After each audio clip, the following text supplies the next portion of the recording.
All right, Shalom. I'll start first by giving all praises and glories unto Yahweh, Ba'ashem, Yahushai, Barakatah Yahweh, Barakatah Yahushai, Barakatah Yahweh, Barakatah Yahushai, Barakatah Yahweh, Barakatah Yahushai.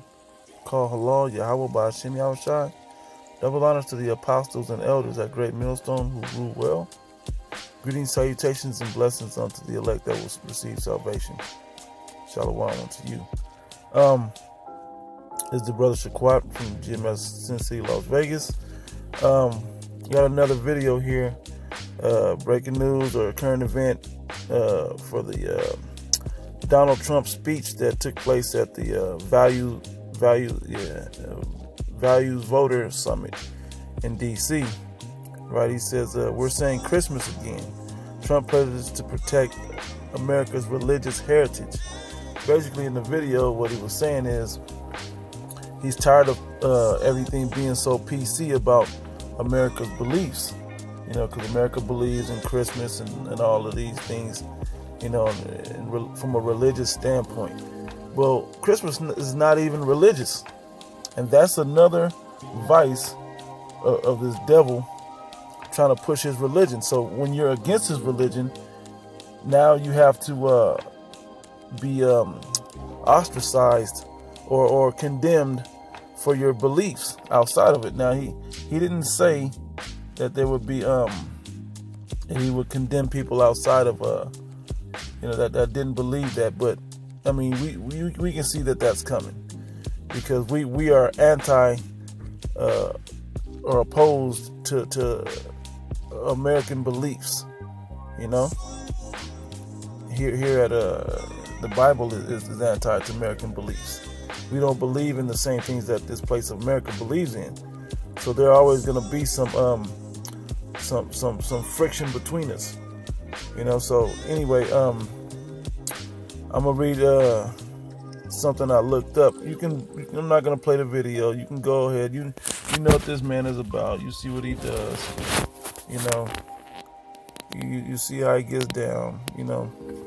But I'm going to go into another article, because I Googled, is Christmas biblical? Which, if you know the Bible, you know it's not biblical. Well, they try to fit it in certain places, right? So I'll go here to this. I Googled, is Christmas biblical? And I found an article in www.biblicalarchaeology.org, I think it is. Yeah, I believe it's .org. Anyway, it says how December 25th became Christmas, by Andrew McGowan, and it was on December 12th, 2016, last year. It says whatever. The point that I want to kind of hit was off the top. Let me do this small area over here. I'm gonna read that. It says a blanket of snow covers the little town of Bethlehem. In Pieter Bruegels or whatever, oil painting from 1566.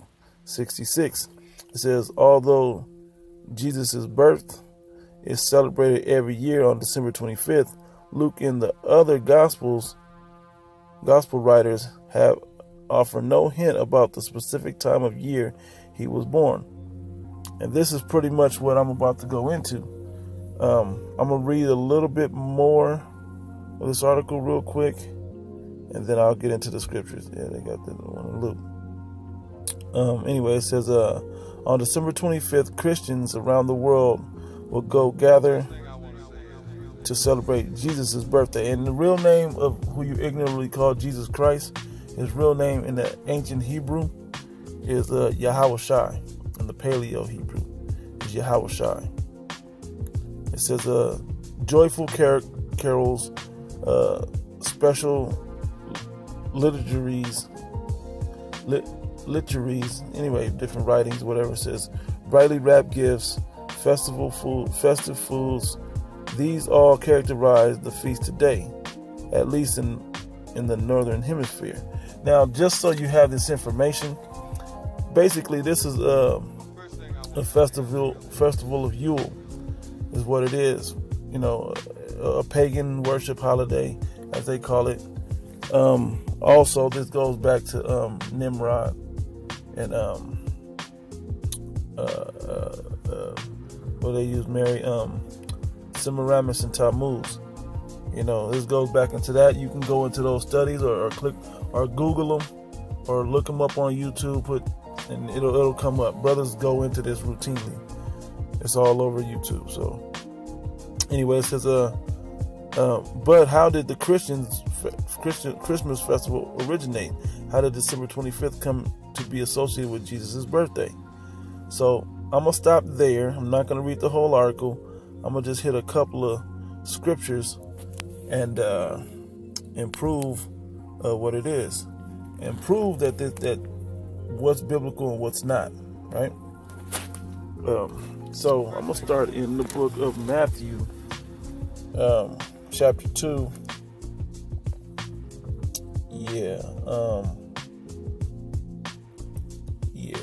I'm gonna just hit a few of these and then close out. So Matthew chapter 2. I'm gonna start at. I'm gonna jump down. Get straight to the point. The star on top of the Christmas. I'll read it because I read the whole most of the second chapter.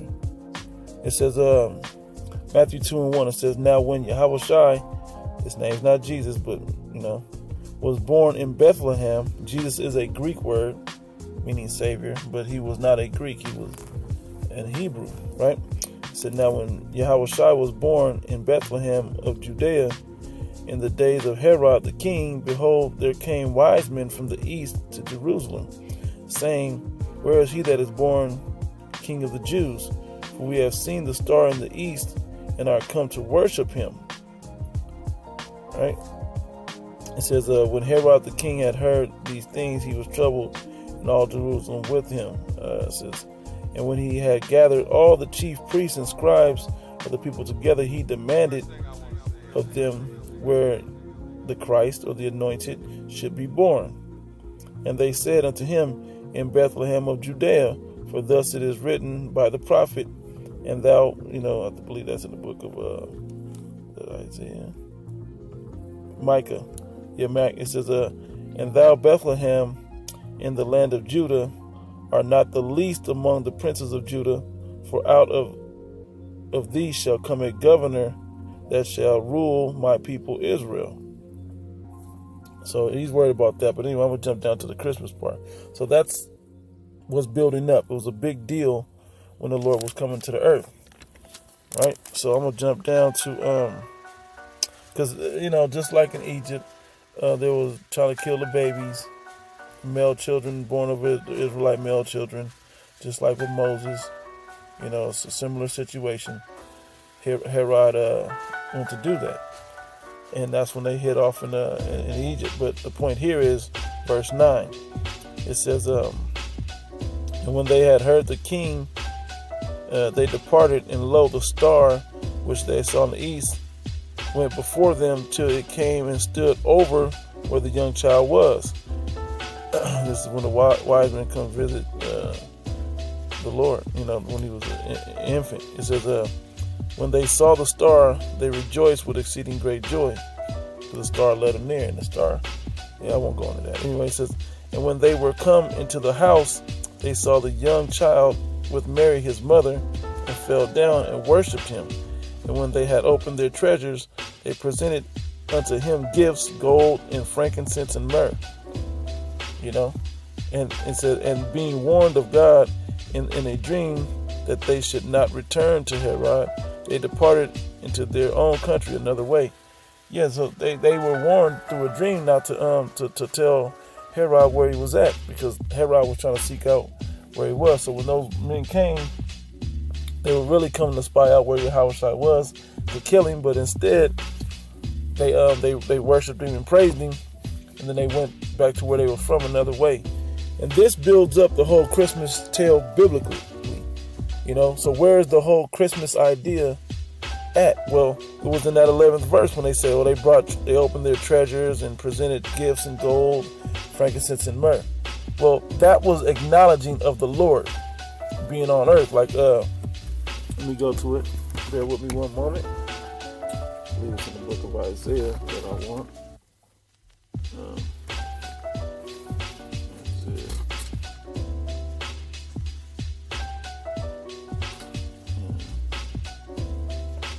Yes, Isaiah chapter 7, verse 14, it says, therefore the Lord himself shall give you a sign.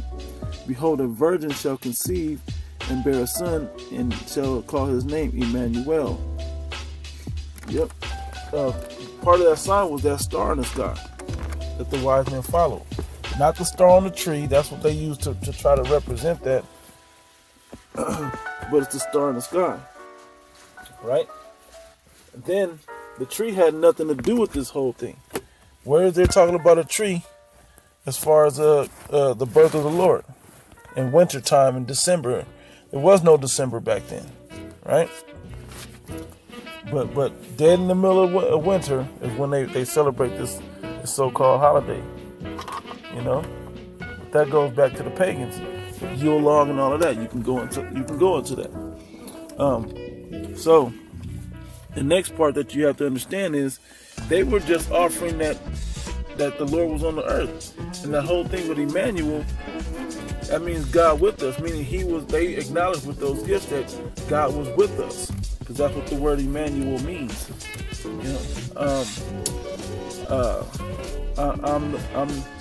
I'm how you say it?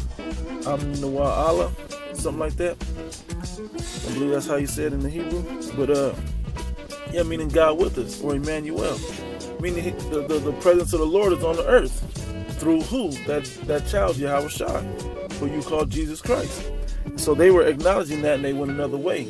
Because the Lord, the Heavenly Father, Yahweh, put His Spirit on them. Now I'm gonna go to just one more. This is just a basic video. If you guys didn't know the basic breakdown of this, then whatever, man. I'm gonna just hit it and keep it pushing. This is just something to help edify you guys about this whole Christmas thing and what the agenda that Trump can possibly push from declaring what does it say? Pledges to free the people of faith from bureaucratic oppression. Because it is. You can't say Merry Christmas no more. You can get thrown in jail for that, for being discriminatory toward people. You know? But anyway, it says, I'm going to jump down to, this is Jeremiah chapter 10, verse 2. That thus saith the Lord Yahweh, learn not the way of the heathen, and be not dismayed at the signs of heaven. For the heathen are dismayed at them. For the customs of the people are vain. For one cutteth the tree out of the forest, the work of the hands of the workmen. With the axe, they deck it with silver and gold. They decorate it with silver and gold. They deck the halls with silver and gold. Right? So it ties you in. It says, they fasten it with nails and with hammers that it move not. They fasten it with hammer and nails onto a stick so it can stand up. It says that it move not. They are upright as the palm, but speak not. They must needs be born because they cannot go. Be not afraid of them, for they cannot do evil, neither is it in them to do good. Now the whole point is, when they cut the tree, and once you chop a tree down, it's supposed to lay down and wither away. But what do? They re-erect it, which that erect and erection goes back to Nimrod. You know, they re-erect the tree they fasten it with hammers and nails so that it stands up and it move not and it don't grow and it don't do all that no more. Right? They decorate it with silver and gold. This is talking about Christmas. Clearly right here in Jeremiah, the 10th chapter. You know? And they want, and then you kneel to put the presents underneath the thing. Well, you can't make that into Christmas.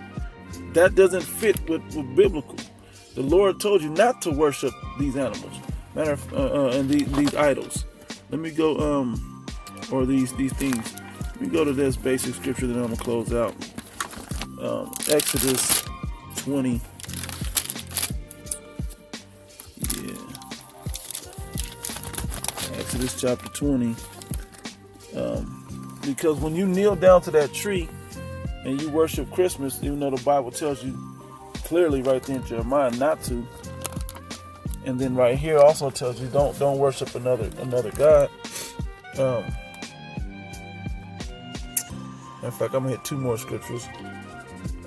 This is Exodus chapter 20. I'm gonna start at verse 2. It says, I am the Lord Yahweh, thy power, or thy God, which have brought thee out of the land of Egypt, out of the house of bondage.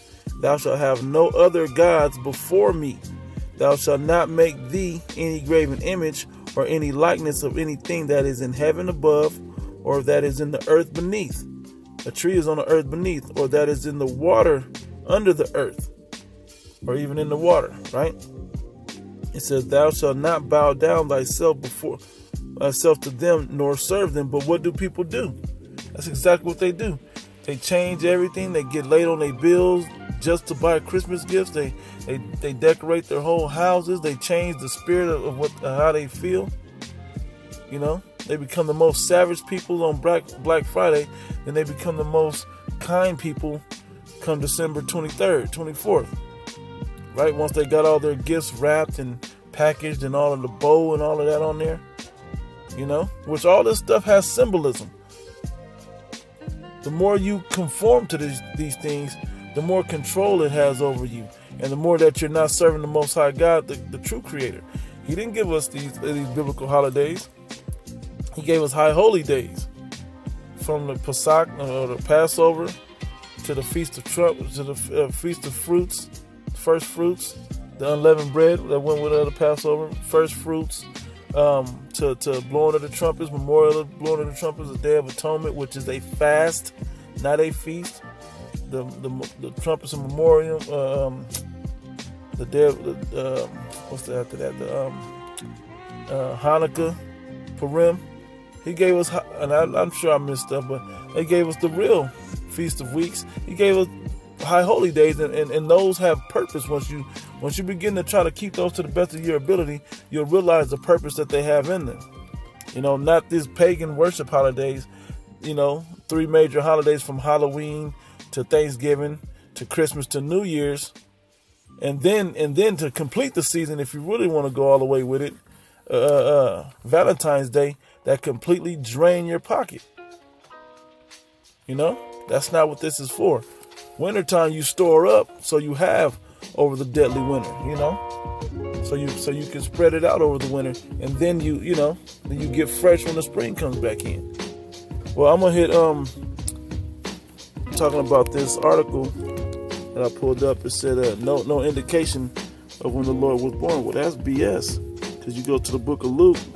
I didn't even intend for this lesson to be this long, but hey, you know, it is what it is. It says, I'm going to skip down. It says, although Jesus' birthday is celebrated every year on December 25th, Luke and the other gospel writers had no hint about the specific time of year he was born, which is BS. That's BS, by the way. Because it's funny they mentioned Luke, because that's where the answer's at. To give you an inclination. But I mean, you have to be able to extrapolate and use common sense. You know, if that takes the spirit of the Most High God, Yahweh Ba'ashim Shai, the Father and His Son, to be dealing with you. I guess to have common sense, but to be able to see it in this book, right? So I'm gonna jump straight down to Luke chapter 2. It says, and it came to pass in those days that there went out a decree from Caesar Augustus that all the world should be taxed, all the world that Caesar controlled. Right? It says, and this taxing was first made when Cyrenius was governor of Syria, and all went to be taxed, every one into his own city.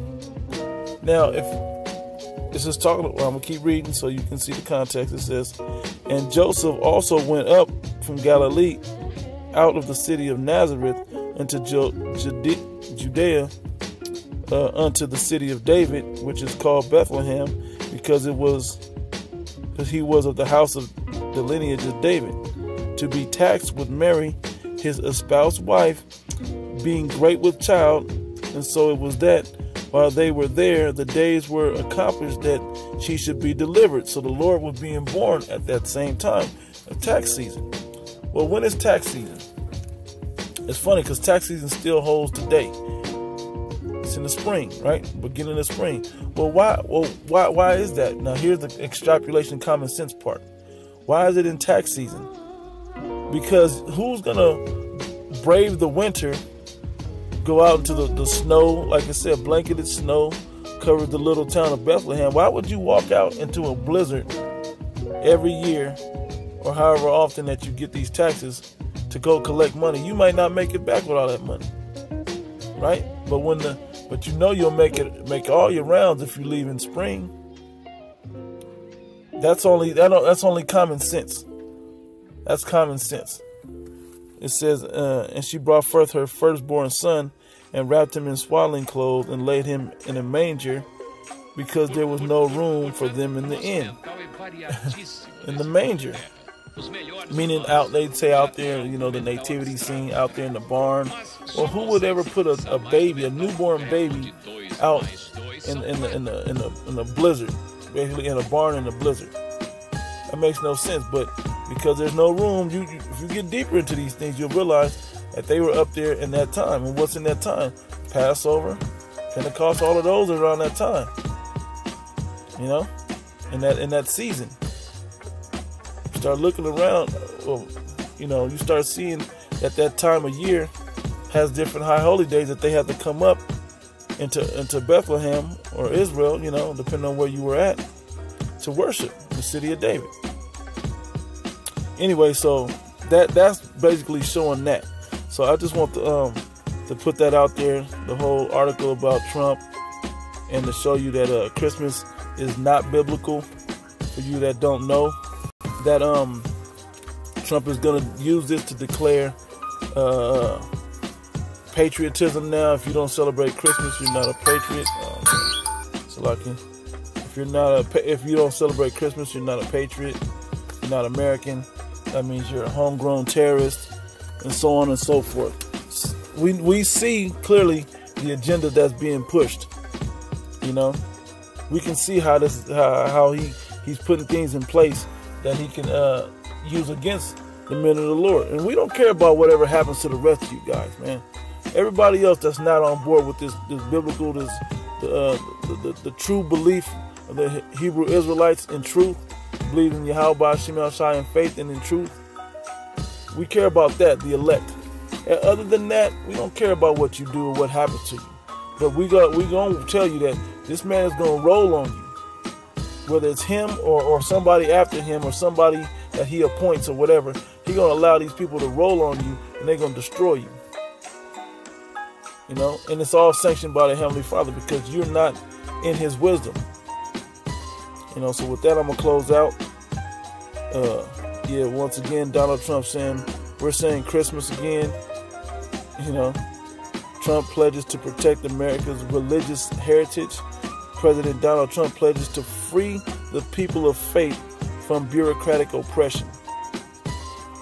Which, in a sense, finally, tired of all this PC madness out there, afraid to speak. You got to say happy holidays versus, they'll say happy holidays, but it'll be in big red letters. So they're talking about Christmas. So anyway, as the season goes on, I'm sure there'll be more Christmas videos and more pagan holiday breakdowns of the demonic vibration of all of that, whether it's Halloween and Christmas, Thanksgiving, so on and so forth. So with that, I'm going to close out. All praise unto Yahweh, Shema Shai. Double honor to the apostles and elders at Great Millstone who taught me this truth. Greetings, salutations, and blessings unto the elect out there that's pushing this word of sincerity with the hopes of salvation, that will get the salvation during the coming destruction. That I close out, say shalom.